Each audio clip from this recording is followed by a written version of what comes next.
தன்னை உணர்ந்த ஆத்மாக்களிடமிருந்து பகவத்கீதை, ஸ்ரீமத் பாகவதம் போன்றவற்றை கேட்டல் வேண்டும். தன்னை உணர்ந்த ஆத்மாக்களிடம் இருந்து நாம் எவ்வளவிற்கு கேட்கின்றோமோ அவ்வளவிற்கு நாம் ஆன்மீக வாழ்க்கையில் முன்னேற முடியும். ஆன்மீக வாழ்க்கையில் நாம் எவ்வளவிற்கு முன்னேறுகின்றோமோ அவ்வளவிற்கு நாம் பௌதீக உலகத்திலிருந்து விடுபடுகிறோம். ஆகையினால் தான் பகவான் சைத்தன்ய மகாபிரபு கூறுகிறார், எவ்வளவிற்கு நாம் பௌதீக உலகத்தினின்று விடுபடுகின்றோமோ அவ்வளவிற்கு முழுமுதற் கடவுளிடத்து நாம் வைக்கின்ற பற்று அதிகரிக்கின்றது. ஆகையினால் ஒரு பக்தன் உண்மையில் பக்தி தொண்டில் வளர்ச்சி அடையவும், வீடு பேறு பெறவும், முழுமுதற் கடவுளை அடையவும் உண்மையில் விரும்பினான் என்றால் அவன் புலன் இன்பங்களை தவிர்த்து பணம் மற்றும் புலன் நுகர்ச்சிக்காக அலையும் மனிதர்களின் தொடர்பையும் துண்டிக்க வேண்டும். இதுதான் பகவான் சைத்தன்ய மகாபிரபு கூறும் அறிவுரை ஆகும். ஹரே கிருஷ்ணா. இங்க நம்மளுக்கு ஸ்ரவணம் 9 பக்தி வழிமுறைகள்: ஸ்ரவணம், கீர்த்தனம், ஸ்மரணம், பாத சேவனம், அர்ச்சனம், வந்தனம், தாசியம், சக்கியம், ஆத்ம நிவேதனம். இதுல ஸ்ரவணம் ரொம்ப ரொம்ப முக்கியமானது. கேட்பது. மத்தவங்க எல்லாம் மியூட் பண்ணிக்கோங்க. இதுல ஸ்ரவணம் ரொம்ப ரொம்ப முக்கியமானது. நாம ஏற்கனவே பேசியிருக்கோம். இந்த கலியுகத்துல முதல் 3 முறைகள் ஸ்ரவணம், கீர்த்தனம், ஸ்மரணம். கேட்பது. அடுத்தது ஸ்ரவண கீர்த்தனம். கீர்த்தனம் அப்படின்னா பாடுவது, சொல்லுவது, பகவானின் நாம ரூப குணம் லீலைகளை பற்றி மற்றவர்களுக்கு எடுத்துரைப்பது, நாம டிஸ்கஸ் பண்றது, இதெல்லாமே ஸ்ரவணம் கீர்த்தனம். ஸ்மரணம். ஸ்மரணம் அப்படின்னா மற்ற நேரங்கள்ல நாம எப்ப கேட்கலையோ, எப்ப பேசலையோ, அப்ப அமைதியா உட்கார்ந்துட்டு இருக்கிறப்பவோ, இல்ல சமையல் செய்யறப்பவோ, எப்பெல்லாம் நேரம் கிடைக்கிறதோ 24 மணி நேரமும் எப்படி தீவிரமாக பக்தி தொண்டு செய்கிறோமோ அந்த அளவுக்கு நமக்கு முன்னேற்றம் ஏற்படும். சோ இந்த கேட்பதன் மூலமாகத்தான் நம்ம எல்லாம் அந்த அறிவை, ஞானத்தை பெற முடியும். அதனாலதான் ஸ்ருதி ஸ்மிருதி சாஸ்திர பிராணேதி அப்படின்னு சொல்லப்படுது. அதாவது சாஸ்திரங்கள் மூலமாக நாம் கேட்கணும். அப்போ சாஸ்திரங்கள் தானா சொல்லுமா? கிடையாது. அப்போ சாஸ்திரங்களை நாம படிச்சா புரியுமா? புரியாது. அப்போ இது மூலமாக போனஃபைடு ஸ்பிரிச்சுவல் மாஸ்டர், அங்கீகரிக்கப்பட்ட ஒரு ஆன்மீக குருவின் அங்கீகரித்த சம்பிரதாயம் நம்மளுக்கு வேதங்கள்ல சொல்லப்பட்டிருக்கு. ஸ்ரீ சம்பிரதாயம், ருத்ர சம்பிரதாயம், பிரம்மமத்துவ கௌடிய சம்பிரதாயம், குமார சம்பிரதாயம். குமார சம்பிரதாயம் நிம்பர்க சுவாமி மூலமாக ஆரம்பிக்கப்பட்டது. இப்படி ருத்ர சம்பிரதாயம் விஷ்ணு சுவாமிகள் மூலமாகவும், மதுவாச்சாரியர் மூலமாக பிரம்ம மத்துவ கௌடிய சம்பிரதாயம். இப்படி 4 சம்பிரதாயங்கள். ஸ்ரீ சம்பிரதாயம் ராமானுஜாச்சாரியாரால் இந்த மாதிரி ஒவ்வொருவரும் சம்பிரதாயங்களை பின்பற்றி இந்த வழிமுறைகள் மட்டும்தான் நம்மளுக்கு சொல்லப்பட்டிருக்கு. மற்ற சம்பிரதாயங்கள் அப்படிங்கிறது கற்பனையில உருவாக்கப்பட்டது. அவங்க டிக்ஷனரி உருவாக்கிட்டாங்க. பொதுவாக எல்லாருக்கும் ஒரு சட்டம் இருக்கு. அதான் கிருஷ்ண குடும்பம் அப்படின்னு சொல்லப்படுது, வாசுதேவ குடும்பம் அப்படின்னு. வாசுதேவ குடும்பத்துல இணையவில்லை என்றால் அவங்க சொந்த குலத்தையும் இதை சடங்குகளையும் உண்டாக்கிட்டு கற்பனையில இந்த உலகத்துல திரிஞ்சுட்டே இருக்க வேண்டியதுதான். ஏற்கனவே மயக்கமுற்ற ஆத்மாக்கள் நாம் எல்லாருமே விழிப்புணர்வு இல்லாம பல வகையில மாட்டிட்டு முழிச்சிட்டு இருக்கோம். இதுல நாமளா பல கற்பனையில இன்னும் இணைச்சிட்டே இருந்தோம்னா இதுக்கு ஒரு முடிவே இல்லாம என்லெஸ் ப்ராசஸா போயிட்டே இருக்கும். அப்ப கேட்பதன் மூலமாக நாம நம்மளை விழிப்புணர்வு அடைய செய்ய வேண்டும். அப்ப தகுந்த பாரம்பரிய குருமார்களிடமிருந்து கேட்டு அதை நாம் தெளிவு பெற்று அந்த முறையில நடக்கணும். இப்ப மாதாஜி போன ஸ்லோகத்துல விளக்கம் சொன்னாங்க, எப்படி நாம கர்மா அதை எப்படி பண்ணணும் அப்படின்னுட்டு. சோ இந்த கர்ம காண்டம் அப்படின்னு பகவத்கீதையில நாம படிக்கிறோம். கர்ம காண்டத்துல மேலோட்டமா படிச்சா இதெல்லாம் கண்டிப்பா புரியவே புரியாது. படிச்சுட்டே இருக்கலாம். ஹரே கிருஷ்ணா. ஜெயந்தி மாதாஜி, யார் இது அன்மியூட்ல இருக்கீங்க? சோ இந்த கர்ம காண்டம் அப்படின்னா நம்ம இம்பாக்ட், இம்ப்ரெஷன், நமக்குள்ள இருக்கிற எண்ணங்கள் எப்படின்னா விருப்பு வெறுப்பு, அந்த இருமைகள் பேசினாங்க இல்லையா? அப்ப இருமைகள்னா என்ன? நம்ம வெளிப்புறமா இருமைகள்னா ஒரு செயல் செஞ்சா அதுக்கு ஒரு பலன் வரும். அது புண்ணியமோ பாவமோ, லாபமோ நட்டமோ, நன்மையோ தீமையோ, மகிழ்ச்சியோ சோகமோ, இப்படியெல்லாம் நாம பல வகை இருமைகள் இந்த உலகத்துல இருக்கு. பேசினா பேசிட்டே போலாம்.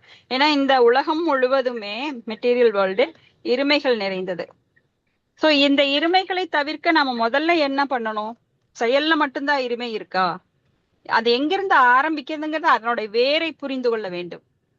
வேற புரிஞ்சுக்காம மேலோட்டமா பாத்தீங்கன்னா செயல்ல தான் இருக்கு அப்படின்னு நினைப்பீங்க. அந்த செயல் எங்கிருந்து உருவாகுது? மனதில் இருந்து உருவாகுது. இப்ப நீங்க ஒரு செயல் செய்யறீங்க. இப்போ ஒரு ஐஸ்கிரீம் சாப்பிடுறீங்க. ஹரே கிருஷ்ணா. மாதாஜி நிறைய பேர் அன்மியூட்ல இருக்கீங்க. யார் அது? கீதா மாதாஜி, ஜெயந்தி மாதாஜி அன்மியூட்ல. ஜி எங்க வீட்டுல இருக்காங்க. கீதா மாதாஜி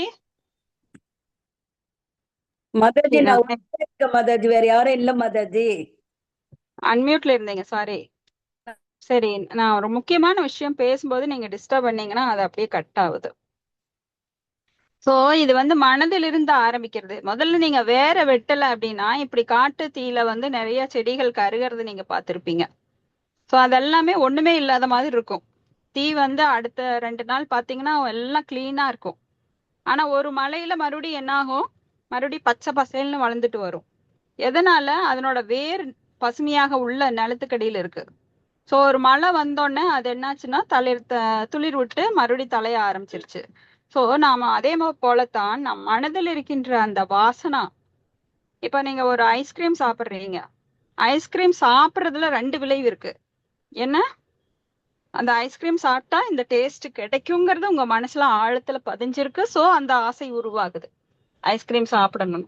சோ அது எங்கிருந்து வருது? ஆசையிலிருந்து வருது. அந்த ஆசை வந்து மனதுல பதிஞ்சிருக்கு. சோ அந்த மனதுல பதிஞ்சதைத்தான் நாம வாசனா அப்படின்னு சொல்றோம். இது பல பிறவிகள்ல நாம சேர்த்து வச்சது.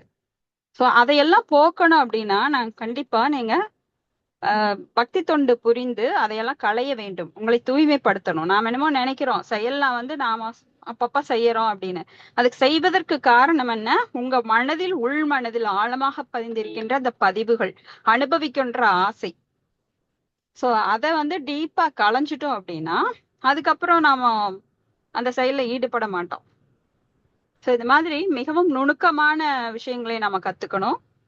ஜஸ்ட் செயல் புரியறதுனால நம்மளுக்கு விளைவு வருது அப்படின்னுட்டு செயலை அடக்க முடியாது. செயல் எங்கிருந்து வருது? மனதின் ஆழத்திலிருந்து வருது. அந்த பதிவுகளை அழிக்கணும்னா நீங்க நிறைய பக்தி தொண்டு செய்யணும். அதன் மூலமாக நாம தூய்மை அடைந்து நாம இந்த ஸ்ரவணம், கீர்த்தனம் அதுல எல்லாம் டேஸ்ட் அதிகரிச்சுக்கலாம். ஹரே கிருஷ்ணா. அடுத்தது படிங்க மாதாஜி. நான் படிங்க படிக்கட்டுங்களா மாதாஜி. மாதாஜி? படிங்க.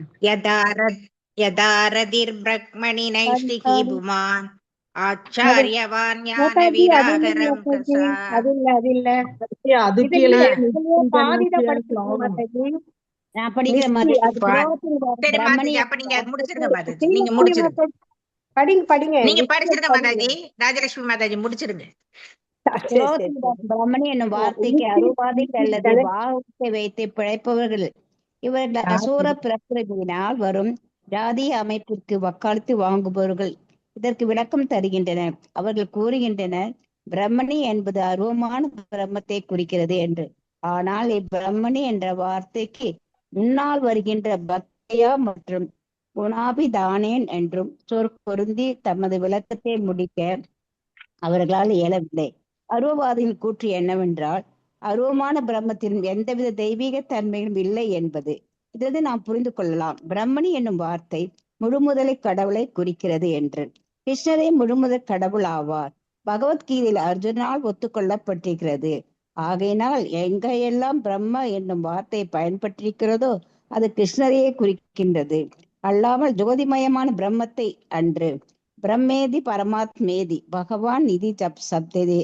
பிரம்மன், பரமாத்மா மற்றும் பகவான் போன்ற வார்த்தைகள் எல்லாம் சேர்ந்து பிரம்மனையே குறிக்கின்றது. ஆனால் அதோடு பக்தி அல்லது தெய்வீகத்தன்மைகளால் உணர்வு போன்ற வார்த்தைகளின் குறிப்பும் சேர்ந்தால் அது முழுமுதற் கடவுளையே குறிக்கின்றது, அல்லாது அருவமான பிரம்மத்தை அன்று. ஹரே கிருஷ்ணா. ஹரே கிருஷ்ணா மாதாஜி. சோ பிரம்மணி அப்படின்னா பிரம்மத்தை குறிக்குது. ஆனா அதுல வந்து தெய்வீகத்தன்மை இல்லை அப்படின்னு அருவவாதிகள் நினைக்கிறாங்க. அப்படி கிடையாது. தெய்வீகத்தன்மை பிரம்மனுக்கும் பிரம்மஜோதிக்கும் இருக்கின்றது. ஏன்னா பிரம்மனிடம் பகவானிடமிருந்து வெளிப்படுவதுதான் பிரம்மஜோதி. சோ பகவானுக்கும் பிரம்மஜோதிக்கும் வேறுபாடு இல்லை. இப்ப சூரியன் இருந்து ஃபார் எக்ஸாம்பிள் சூரியன் இருக்கு. அப்ப சூரிய கதிர்கள் எங்கிருந்து வருது? சூரியனிடமிருந்து வருகிறது. ஆனா அந்த சூரியனுக்கும் சூரிய கதிர்களுக்கும் வேறுபாடு உள்ளது. அதை புரிஞ்சுக்கணும். அப்போ சூரிய கதிரும் சூரியனும் ஒன்றுன்னு யாராவது சொல்லுவாங்களா? கிடையாது. சோ அது போலத்தான் பகவான் வேறு, பிரம்ம ஜோதி வேறு. இருந்தாலும் ரெண்டும் மொத்தமா வேறுபட்டதில்லை. ஏன்னா சூரியனிடமிருந்து எவ்வாறு சூரிய கதிர்கள் வருகிறதோ அது போல பகவானிடமிருந்து பகவானின் ஒளிக்கற்றைகள். கோடி சூரிய பிரகாசம் உள்ளவர் பகவான், முழுமுதற் கடவுள். அவரிடம் வருகின்ற அந்த ஒளிக்கற்றைகளை தாண்டி பகவானை பார்க்க முடியாது. அப்போ அதனாலதான் வேதங்கள் தயவு செஞ்சு உனது ஒளியை விலக்கிக்கொள், நாங்கள் பகவானோட ரூபத்தை பார்க்கணும் அப்படிங்கிறாங்க. அப்ப பகவானுக்கு ரூபம் இருப்பது இது வேதங்கள் மூலமாக ஒத்துக்கொள்ளப்படுகிறது. ஆனா இந்த அருவவாதிகள் அத நம்புறது கிடையாது. சோ பகவானின் தெய்வீக அந்த உருவத்திற்கு மதிப்பு கொடுக்கல அப்படின்னா அவங்களால முழுமையை உணர்ந்துக்க முடியாது. அது பகுதியை மட்டுமே உணர்ந்து கொள்ள முடியும். பகுதிங்கிறது முழுமையாகாது எப்பவுமே. சோ அந்த உணர்தல்ல ரொம்ப வேறுபாடுகள் இருக்கும். முழுமையை உணர்ந்தால் மட்டுமே பகவான் என்கின்ற நிலையை அறிய முடியும். இல்லைன்னா இந்த அரகுர குடம் எப்படி முழு குடம் தழும்பாது, அரை குடம் தழும்பும் அப்படிங்கிற மாதிரி அவங்க எப்பவுமே ரொம்ப கஷ்டப்பட்டுட்டே இருப்பாங்க, பகவானை புரியாம மீண்டும் மீண்டும் பிறப்பெடுத்துட்டு. ஹரே கிருஷ்ணா. அடுத்த ஸ்லோகம் ஸ்ரீலக்ஷ்மி மாதாஜி படி. மாதாஜி. யதாரதிர்பிரக்மணி நைஷ்டிகீ புமான் ஆச்சாரியவான் ஞான விராகரம் ஹசா தகதீய வீரியம் கிருதயம் ஜீவகோசம் பஞ்சாத்மகம் யோனிம் யுவோதிதோ அக்னீஹி. மொழிபெயர்ப்பு. ஆன்மீக குருவின் அருளினால் பற்றுகளை துறந்து தெளிவு பெற்று முழுமுதற் கடவுளிடத்து தனது பற்றுதலை நிலைநிறுத்தி கொண்ட உயிரானது பஞ்சபூதங்களினால் மூடப்பட்டு இதயத்தின் நடுவில் இருந்தாலும் எவ்வாறு விரையிலிருந்து தோன்றிய நெருப்பு அதனையே எரித்து சாம்பலாக்குவது போல் அது தனது பௌதீக சூழல்களையும் எரிக்கிறது. பொருளுரை. அதாவது ஜீவாத்மா பரமாத்மா இரண்டும் சேர்ந்து இதயத்தில் இருப்பதாக சொல்லப்படுகிறது. வேத மந்திரங்கள் கிருதிஹி அயம் ஆத்மா, ஆத்மாவும் பரமாத்மாவும் சேர்ந்து இதயத்தில் இருக்கின்றன என்று கூறுகின்றன. தனிப்பட்ட ஆத்மா விடுதலை பெறும்போது அது ஜட இதயத்திலிருந்து வெளியேறுகிறது அல்லது ஆன்மீகமயமாக்குவதற்காக இதயத்தை சுத்தம் செய்கிறது. இங்கே கொடுக்கப்பட்டிருக்கும் உதாரணம் மிகவும் பொருத்தமானது. யோனிம் யுவத்திதோ அக்னி, அதாவது விறகிலே பிறந்த நெருப்பு விறகையே எரிக்கின்றது. முழுமுதற் கடவுளிடம் தனது பற்றினை அதிகரித்து கொள்ளும் உயிரும் நெருப்பு போன்றதுதான். எரிந்து கொண்டிருக்கும் நெருப்பு உஷ்ணத்தினாலும் ஒளியினாலும் நம் பார்வைக்கு புலனாகின்றது. அதுபோல் இதயத்தில் இருக்கும் உயிரானது ஆன்மீக அறிவினாலும் பௌதீக உலகத்து பற்றுக்களை துறப்பதினாலும் ஒளி பெறுகின்றது.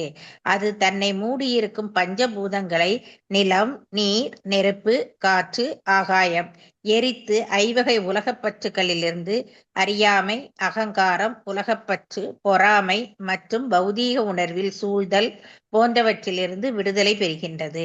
இங்கே பஞ்சாத்மகம் என்ற சொல் பஞ்சபூதங்கள் அல்லது பௌதீக மாசுவின் 5 மேற்போர்வைகள் என்பதை குறிக்கின்றது. இவையெல்லாம் முழுமுதற் கடவுளுக்கு பக்தி தொண்டு செய்வதில் உறுதியாய் இருக்கும் ஒருவனின் அறிவு மற்றும் பற்றின்மையால் எரிந்து சாம்பலாகின்றன. ஒருவன் தகுதியான ஆன்மீக குருவிடம் அடைக்கலம் புகுந்து அவரது அறிவுரைகளின்படி கிருஷ்ணரின் மீது தனது நாட்டத்தை அதிகரித்து கொள்ளவில்லை என்றால் பௌதீக இதயத்தில் இருக்கும் உயிரை சுற்றியுள்ள 5 மேற்போர்வைகளை விளக்க முடியாது. உயிர் இதயத்தின் மையத்தில் இருக்கின்றது. அவனை அதிலிருந்து எடுத்து விடுதலை பெறச் செய்ய வேண்டும். இதுதான் செயல்முறை. தகுதி வாய்ந்த ஆன்மீக குருவினை சரணடைந்து அவரது அறிவுரைகளின் மூலம் பக்தி தொண்டு பற்றி தனது அறிவை வளர்த்து கொள்பவன் பௌதீக உலகின் மீது பற்றறுத்து முக்தி அடைந்தவனாகின்றான். அதனால் ஓர் வளர்ச்சியடைந்த பக்தன் தனது பௌதீக உடலில் வாழாது ஆன்மீக உடலில் வாழ்கிறான். எப்படியெனில், எவ்வாறு ஒரு முற்றிய தேங்காய் என்னதான் தன்னை மூடியுள்ள நார்கூந்தலுக்குள் இருந்தாலும் அது தனியேதான் இருக்கிறது.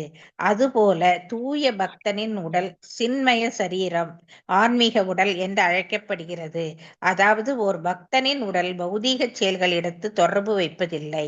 ஆகையினால் அவன் எப்போதும் விடுதலை பெற்றவனாகவே இருக்கிறான். பிரக்ம பூயாய கல்பதே. இது பகவத்கீதையிலும் 14.26 உறுதி செய்யப்பட்டுள்ளது. ஸ்ரீல ரூப கோஸ்வாமியும் இதனை உறுதி செய்கின்றார். ஈகாயஷ்ய ஹரோதாஷ்ய கர்மனா மனசாகிரா நிகிலாஸ்வ அபி அவஸ்தாஷி ஜீவன் முக்தசா உச்சதே. எந்நிலை பெற்று ஒருவன் எங்கிருந்தாலும் அவன் மனமும் வாக்கும் காயமும் இறைப்பணியே என்று இருக்குமேயானால் பௌதீக உடலினுள் இருந்த போதிலும் அவன் விடுதலை பெற்றவனே ஆவான். Hare Krishna. Thank you mother. Hare Krishna. Thank you Mataji. So ஆன்மீக குருவின் அருளினால் பற்றுக்களை துறந்து தெளிவு பெற்று முழுமுதற் கடவுளிடத்தில் தனது பற்றுதலை நிலைநிறுத்திக் கொண்ட உயிரானது பஞ்சபூதங்களினால் மூடப்பட்டு இதயத்தின் நடுவில் இருந்தாலும் எவ்வாறு விறகிலிருந்து தோன்றிய நெருப்பு அதனையே எரித்து சாம்பலாக்குவது போல அது தனது பௌதிக சூழலையும் எரிக்கிறது. சோ பௌதிகத்தில் இருந்தாலும் கூட ஒரு பக்தன் அவன் பற்றுக்களை எல்லாம் துறந்து, எப்படி ஒரு தாமரை இலையானது அந்த இலை மீது தண்ணீர் ஒட்டாமல் இருக்கிறதோ அது போல பௌதிகத்தில் இருந்தாலும் அவன் ஒரு குடும்பஸ்தனா இருந்தாலும் வீட்டுக்குள்ள இருந்தாலும் சரி, அந்த கிரகஸ்தன் அவன் கிரகமேதியா வாழ்வது கிடையாது. என் மனைவி, என் வீடு, என் செல்வம் அப்படின்னு எல்லாவற்றையும் நான் எனது அப்படிங்கிற நோக்குல பார்க்காம, எப்படி ஒரு விறகானது அதனையே எரித்து சாம்பலாக்குவது போல விறகு அதைவே தனக்குள் இருக்கும் நெருப்பு அப்படிங்கிற ஒரு தன்மையை அது வெளிப்படுத்தும் போது அந்த விறகு தானே எரிஞ்சிருது. அது போல நமக்கு நாமே பௌதிக பற்றுக்களை எரித்து விடுவோம். பகவான் மேல பற்று வைத்து பகவானை மட்டுமே என்றும் நினைத்து பக்தி தொண்டு பண்ணும்போது நமக்குள்ள இருக்கிற அந்த பௌதிக தீ அதை கொழுந்து விட்டு எரியும் தீ, அதை யாராலையும் வேற எதுனாலையுமே நாம அணைக்க முடியாது. ஆன்மீக செயல்களால் மட்டுமே அதை அணைக்க முடியும். சிலரெல்லாம் சொல்லுவாங்க, பௌதிகத்துல இருந்து விலகணும் அப்படின்னா அனுபவிக்கிற வரைக்கும் அனுபவிங்க, அனுபவிச்சு முடிச்சாதான் அடங்கும் அப்படிம்பாங்க. அத்தனைக்கும் ஆசைப்படு.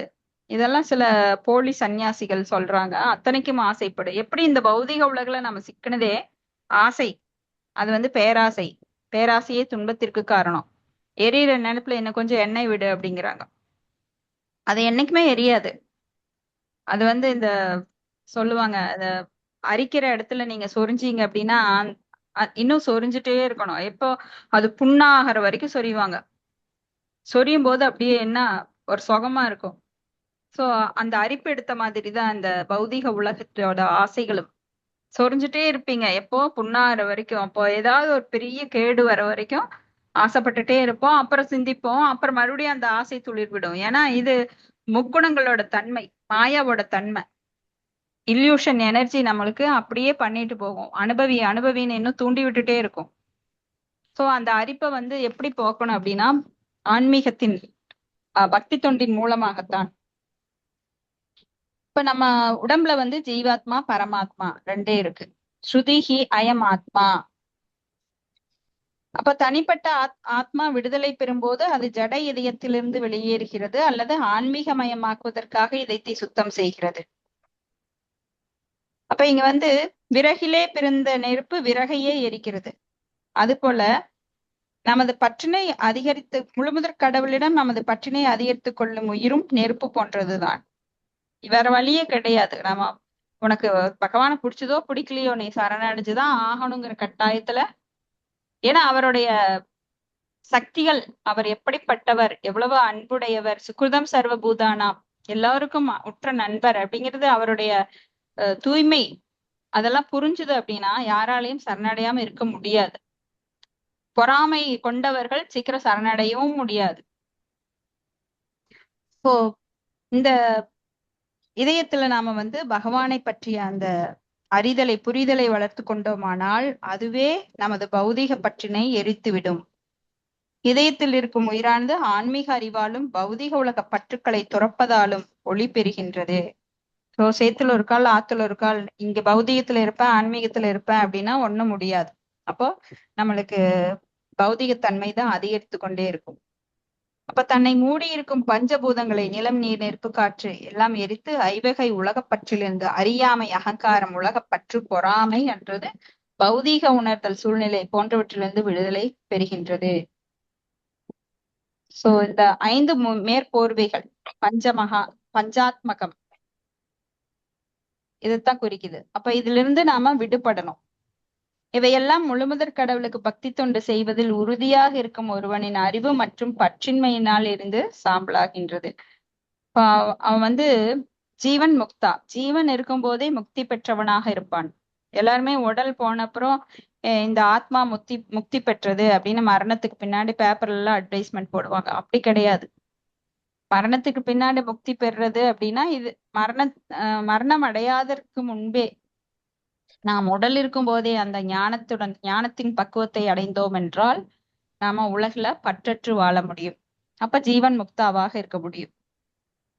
அதுக்கு ஆன்மீக குருவோட அடைக்கலம், அவரது அறிவுரை, அதன்படி நாம் கிருஷ்ணர் மீது நாட்டத்தை அதிகரித்து கொண்டு இந்த பௌதீக பந்தத்திலிருந்து நாம விடுபட முடியும்.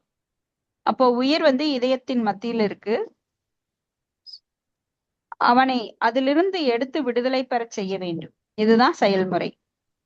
இப்ப இந்த 10 விதமான காற்றுக்கள் பாகவதத்துல சொல்லப்பட்டிருக்கு. அதுல 5 விதமான காற்றுக்கள் அபான, உதான, சமான, அந்த பிராண, இந்த மாதிரி வாயுக்கள் மத்தியில தான் ஆத்மா இருக்கு.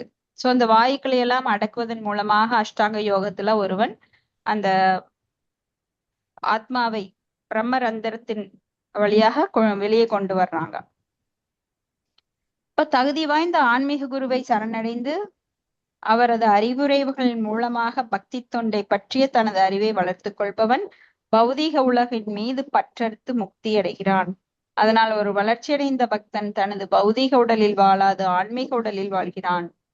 சோ பௌதீக உடல் அப்படிங்கிறது எது வரைக்கும் பௌதீகத்துல நாம ஆழ்ந்திருக்கிறோமோ அப்ப பௌதீக உடல். ஆனா இதையே ஆன்மீகமாக மாற்றும் போது இப்பவே நாம அந்த உடலை ஆன்மீகமா மாற்றலாம்.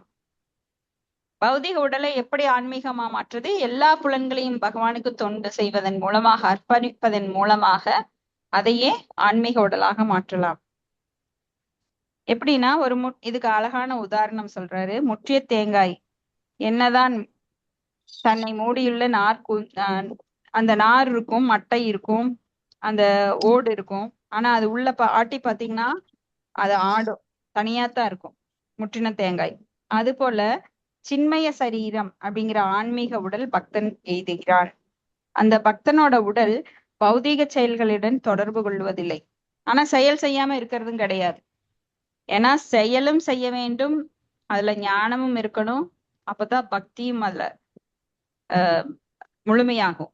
செயல் செய்யாமையோ இல்ல ஞானம் இல்லாமையோ ஒருவன் பக்தி செய்தான் என்றால் அது வெறும் சடங்கு. பக்தின்னு அவன் தான் பேர் வச்சிருக்கணுமே தவிர உண்மையான பக்தி கிடையாது.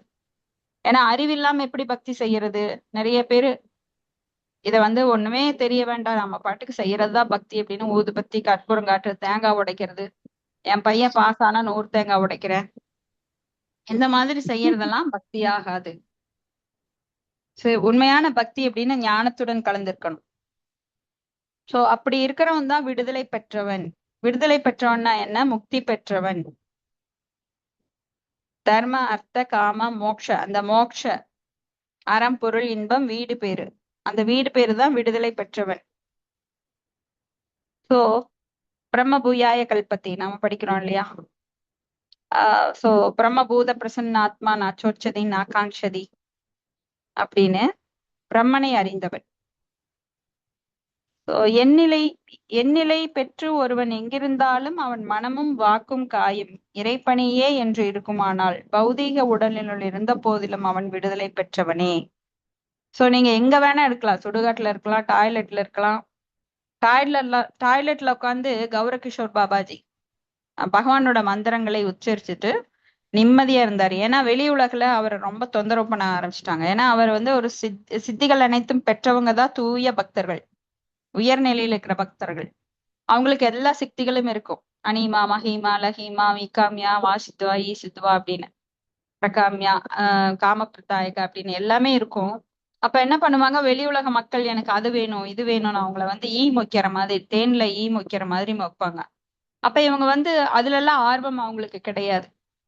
அவங்க எந்த நேரமும் பகவானை பற்றி பேசுவதற்கு ஆக்கறையா இருக்காங்க. எப்படி சுகதேவ கோஸ்வாமியும் பரிசுத்து மகாராஜாவும் பேசிக்கொண்டிருந்தார்களோ அது போல அவங்க அந்த மாதிரி பேச்சுக்களுக்கு தான் ஆர்வம் காட்டுவாங்க. காக்கை கூட்டங்கள் மாதிரி கிடையாது. காக்கை கூட்டங்கள் எங்க உட்கார்ந்துட்டு இருக்கோம்? எச்சிலை பொறுக்கறதுக்கு உட்கார்ந்துட்டு இருக்கோம், குப்பையில உட்கார்ந்துட்டு இருக்கோம். ஆனா இந்த மகான்கள் எல்லாம் அப்படிப்பட்டவர்கள் கிடையாது, தூய்மையானவர்கள். எப்பொழுதும் பகவானை பற்றி இவர்களிடம் பேசும்போது அதில் ஆர்வம் கொண்டு அவர்களும் அதை பற்றி பேசவும் கேட்கவும் செய்வாங்களோ தவிர, இவங்கெல்லாம் அன்னங்கள் மாதிரி.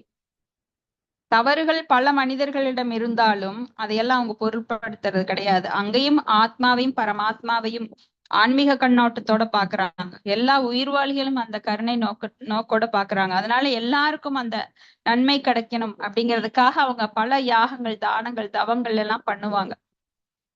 ஆனா இந்த மாதிரி பேச்சுக்களுக்கு அவங்க எல்லாம் ஆளாக மாட்டாங்க. அதனாலதான் கௌரகிஷோர் பாபாஜி உள்ள போய் தனிமையில உட்கார்ந்தார். ஏன்னா அவரு பஜனானந்தி தனியா உட்காந்து பண்ற அளவுக்கு அவர் மேல போயிட்டார். ஏன்னா அவர் சறுக்கறதுக்கு வாய்ப்பு கிடையாது. பஜனானந்தி அப்படிங்கிறவங்க சீக்கிரம் கீழே விழமாட்டாங்க. ஏன்னா அவ்வளவு ஸ்ட்ராங், திடப்பிரக்ஞன், மேல போயிட்டாங்க. நாமெல்லாம் நிமிஷத்துக்கு நிமிஷம் தவறக்கூடியவங்க, குரங்கு மாதிரி மனம் அப்படிங்கறத அடக்க முடியாம கிளைக்கு கிளை தாவறவங்க நாமெல்லாம். நம்மளுக்கெல்லாம் ஒரு சப்போர்ட் வேணும். அதனாலதான் நாமெல்லாம் சத்சங்கம் எடுத்துக்கிறோம், பக்தர்களோட சங்கத்தோட மேல போயிட்டு இருக்கோம். நாமெல்லாம் தனியா உட்கார்ந்தோம்னா, இப்ப மிக உயர்ந்த நிலைக்கு பாபா நிலையை எய்திய பரத மகாராஜ் அவரே தவறிட்டாருன்னா நாமெல்லாம் எங்க என்ன சொல்ல? சோ ரொம்ப கவனமா இருக்கணும். அப்போ ஒருவன் எங்கிருந்தாலும், அதனாலதான் தூய பக்தர்கள் வேண்டுறாங்க. நாராயண பரா சர்வே குதஸ்சன பிப்யதி ஸ்வர்கோ அபகார்கர் நரகேஷு அபி துல்யார்த்தன தர்ஷனக. நான் சொர்க்கத்தில் இருந்தாலும் நரகத்தில் இருந்தாலும் நாம் எப்பொழுதும் உங்களுக்கு சேவை செய்து கொண்டிருக்க வேண்டும். அது போல அனந்தாழ்வார் அவர் பூ பறிச்சிட்டு இருக்கார். பூ பறிச்சிட்டு இருக்கும்போது ஒரு நாகம் தீண்டுது. எல்லாரும் பயப்படுறாங்க.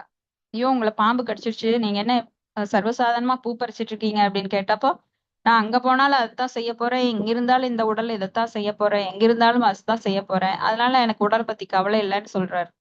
நாமெல்லாம் அப்படி இருக்க முடியுமா? நாமெல்லாம் பதட்டமாயிருவோம். ஏன்னா நம்மளுக்கெல்லாம் இன்பம் துன்பம் என்கின்ற துவந்தங்கள்ல, இருமைகள்ல நாம இன்னும் மூழ்கி போயிருக்கோம். அதனாலதான் இந்த இருமைகளிலிருந்து விடுபட வேண்டும் அப்படிங்கிறதுக்கு தான் முக்கியமா நாம போன ஸ்லோகத்துல பேசணும் இல்லைங்களா? அந்த வாசனா அப்படிங்கிற அந்த வேற அறுக்கணும். சும்மா கர்மா செஞ்சா செயல்ல இருமைத்தன்மை வருது, அதுல பற்று கொண்டு இருக்க கூடாது அப்படின்னு மேலோட்டமா நினைக்க கூடாது. அது மனசுல இருக்கிறது, அந்த இம்ப்ரெஷன் அளிக்கணும். அதனாலதான் நிறைய பேர் பாத்தீங்கன்னா அவங்களுக்கு ரொம்ப இஷ்டமான தொழிலெல்லாம் இப்ப கிடைக்கிறது இல்ல. எதுல வருமானம் வருதோ அதுல தங்களை ஈடுபடுத்திக்குவாங்க. ஏன்னா அவங்களோட மெயின் நோக்கம் என்ன? இந்த வாழ்க்கை எப்படியாவது தள்ளணும், அதுக்கு பணம் வேணும். அப்போ பிடிக்காத ஒரு செயலாக, ஒரு வேலையாக இருந்தாலும் அந்த வேலையில அவங்க கட்டாயமா வலுக்கட்டாயமா உட்கார வைக்கப்பட்டிருப்பாங்க. அப்ப அவங்க மனசு அதுல நல்லா ஈடுபடாது. அப்போ ரொம்ப மனசுல எதுவுமே ஒரு ஆனந்தம் இல்லைன்னா அந்த வேலை பாரமா இருக்கும். சோ அதை செஞ்சுட்டு வீட்டுக்கு வருவாங்க. வீட்டுக்கு வந்தா அப்பாடான்னு அழுத்துக்குவாங்க. அழுத்து போய் சரி அதுல இருந்து ரிலாக்ஸேஷன் வேணும் அப்படின்னு சொல்லிட்டு சினிமாக்கு போவாங்க. சிலர் மது அருந்துறது, இந்த மாதிரி நிறைய கெட்ட பழக்கங்களுக்கு அடிமையாவாங்க. வாழ்க்கையில இது மாதிரி குழி மேல குழி அவங்களே தோண்டிக்குவாங்க ஆழமா, அதுக்குள்ள போய் சிக்கிக்குவாங்க. புரியுதுங்களா? அப்போ இந்த இதயத்திற்கு எது நல்லது அப்படின்னா பக்தி தொண்டுதான். ஏன்னா அது நம்மளோட சொரூப நிலை, இயற்கையான நிலை. அது புரிய மாட்டேங்குது மக்களுக்கு. அப்போ இந்த ஜட உலகத்துல ஏதாவது ஒரு தொழில் செய்து தங்களை அந்த தொழில் கடமையில ஈடுபடுத்தி அதற்கு பரிகாரம் தேடுறதா இன்னும் அதிகமான சிக்கல்ல போய் மாட்டிக்கிறாங்க. தவறுக்கு மேல தவறு செய்து கொண்டே இருக்கிறார்கள். ஏன்னா இது புரிதல் இல்லை அவங்களுக்கு. நம்மளுக்கு கொடுக்கப்பட்ட தர்மம் எது? சோ அந்த இருமையை அகற்றி, செய்யும் தொழில்ல இருமையை அகற்றி விருப்பு வெறுப்பு இல்லாம செஞ்சுக்கிட்டு இருந்தாங்கன்னா அவங்களுக்கு அந்த பாரம் இருக்காது. நான் செய்யற வேலை எனக்கு விருப்பம் இல்லை, அதனால நான் அதுக்கு பரிகாரமா சினிமாக்கு போறேன் ரிலாக்ஸ் பண்றதுக்கு, அதுக்கு பரிகாரமா மது குடிக்கிறேன், அதுக்கு பரிகாரமா பிரஜல்பா எல்லாரு கூடயும் வேற ஏதாவது பேசுறேன். இப்ப பிடிக்காத ஒன்னை செய்யும் போது அவங்க என்ன பண்ணுவாங்க? ரிலாக்ஸேஷனுக்காக வேற யாரு கூடயாவது பேசலாம், கொஞ்ச நேரம் எதையாவது ஒண்ணு பேசலாம் அப்படின்னு அதையெல்லாம் மற்ற கதவுகளை திறப்பாங்க. அதுல எல்லாமே பாவகரமான செயல்கள், அந்த கதவுகள் திறக்கப்பட்டு அதுல போய் அதுல இன்வால்வ் ஆயிருவாங்க. ஆனா உண்மையிலேயே அதுலயும் பாவங்கள் அதிகம் திருப்பி திருப்பி அடிக்கும். சோ இதெல்லாம் வந்து ரொம்ப மைன்யூட்டான விஷயங்கள். சோ பகவானுக்கு சேவை செய்யறது அப்படின்னா இருமைகள் இருக்கக்கூடாது, விருப்பு வெறுப்பு. இப்ப பக்தியில கூட பாருங்க, ஒருத்தருக்கு வந்து குக்கிங் சர்வீஸ்ல ரொம்ப இன்ட்ரெஸ்ட் இருக்கும். ஆனா அவங்கள போய் புக் டிஸ்ட்ரிபியூட் பண்ணுங்கன்னு கம்பல் பண்ணி யாராவது வெண்டர் போட்டாங்க அப்படின்னா அவங்க தேவையில்லாம மனசு உளைச்சல் ஆகும். என்னை புக் டிஸ்ட்ரிபியூஷன் போட்டுட்டாங்க அப்படின்ட்டு அவங்களுடைய ரிசல்ட் வந்து ரொம்ப கம்மியா இருக்கும். அப்ப அந்த ரிசல்ட்லயுமே அவங்களுக்கு ஆர்வம் இருக்கும், நம்ம பேர் வருதா, போட்டாங்களா நம்ம பேரை. சோ அதன் மூலமாக அவர் புகழ் நாடுவாங்க. போடலைன்னா ரொம்ப கஷ்டப்படுவாங்க, மனசு பிடிக்காம அந்த வேலையை செய்வாங்க. அதனால ரிசல்ட்டும் குறையும். இப்படி பலவிதமான பாதிப்புகள் அதுல திரும்ப திரும்ப வந்துட்டே இருக்கும். இதுவே அவங்களுக்கு பிடிச்ச சர்வீஸ் என்ன, குக்கிங் சர்வீஸ், அதுல போட்டா அவங்களுக்கு வந்து நேம் எதிர்பார்க்க மாட்டாங்க. ஏன்னா செய்வது என்னுடைய கடமை, பகவானுக்காக செய்கிறேன், அதுல புகழ் வேண்டாம், எனக்கு யாராவது திட்டினா அந்த திட்டையும் நான் ஏத்துக்க மாட்டேன். இப்படி சமமாக ஏற்றுக்கொள்பவர்கள், நியூட்ரலா இருக்கிறவங்களுக்கு எந்த ஒரு பிரதிபலனும் வராது. இல்ல அப்படின்னா நஷ்டம், லாபம், நன்மை, தீமை, புண்ணியம், பாவம் அப்படின்னு பல இருமைகள் வந்து கொண்டே இருக்கும். அதனால தான் குரு மகாராஜ் என்ன பண்றார், யாருக்கு எது தகுந்ததோ அந்த சர்வீஸ கொடுக்கிறார். சோ நம்மளுக்கு பிடிக்காத ஒரு சர்வீஸை எடுத்து அதுல நாம உள்ள போறப்போ என்ன ஆகுதுன்னா பல விளைவுகள் வருது. அதுல இருந்து நம்ம வெளியில வர முடியாது. ஆனா பிடிச்ச சர்வீஸ் குரு மகாராஜுக்கு மட்டும்தான் தெரியும் அவங்களுக்கு எது ஃபிட் ஆகும். ஏன்னா அவர் மட்டுமே நல்லா கணிக்கக்கூடியவர். சோ அந்த இருமைகளிலிருந்து நாம விலகணும். அப்போ இருமைகள் இப்ப பகவத்கீதை பார்த்தோம்னா நாம இந்த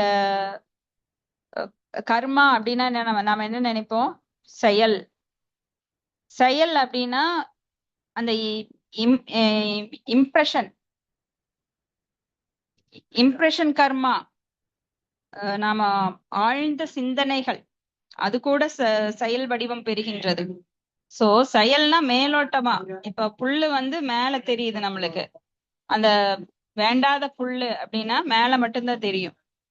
அதை வெட்டிட்டோம்னா முடிஞ்சது வேலை அப்படின்னு நினைக்க கூடாது, அதனுடைய வேற எடுக்கணும். வேற எடுத்தாதான், அதனால நம்மளுக்கு மனசுல அடி மனசுல பதிஞ்சு இருக்கிற அந்த பதிவுகள், வாசனா, அதை அறுக்கணும். சோ நீங்க நிறைய படிக்கலாம் பகவத்கீதை, பாகவதம் எல்லாம். இப்படி ஆழ்ந்து படிச்சா மட்டும்தான் உங்களால உங்க செயல்கள் விளைவுகளை மாற்ற முடியும். இல்லைன்னா நீங்க மேலோட்டமா புரிஞ்சுக்கிட்டு மாற்ற முடியாம ரொம்ப அதுல மறுபடியும் தவறுகள் செய்து அதுக்குள்ளேயே மூழ்கி போயிருவீங்க. ஹரே கிருஷ்ணா. ஓ, இது ஏதாவது கருத்துக்கள் உங்களுக்கு ஏதாவது இருந்தா நீங்க டிஸ்கஸ் பண்ணலாம்.